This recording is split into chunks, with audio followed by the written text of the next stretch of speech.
የፊንቴክ አምባሳደሮች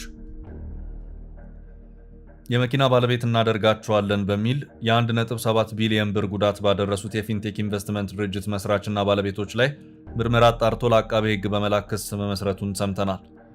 ድርጅቱን ሲያስተዋውቁ የነበሩ ታዋቂ ሰዎች በቁጥጥር ስር ውለው ፍርድ ቤት ቀርበው የጊዜ ቀጠሮ ጠይቆባቸው ፍርድ ቤትም እስከ መጋቢት 30 ቀን 2018 ዓ.ም መፍቀዱ ተነግሯል። ፊንቴክ ኢንቨስትመንት የግል ድርጅት መስራችና ባለቤቶች የሆኑት ዳንኤል ዮሐንስ ኢየሱስና ግርማይ ገብረ ሚካኤል ይህደጎ የተባሉት ተጠርጣሪዎች ታዋቂና ተጽዕኖ ፈጣሪዎችን በመጠቀም ከ1200 በላይ ዜጎችን በማጭበርበር የ1.7 ቢሊዮን ብር ጉዳት በማድረሳቸው በ19 አይነት የተለያዩ ወንጀሎች ምርመራ አጣርቶባቸው ለአቃቤ ሕግ በመላክ አቃቤ ሕግ ክስ መመስረቱን የኢትዮጵያ ፌዴራል ፖሊስ አስረድቷል።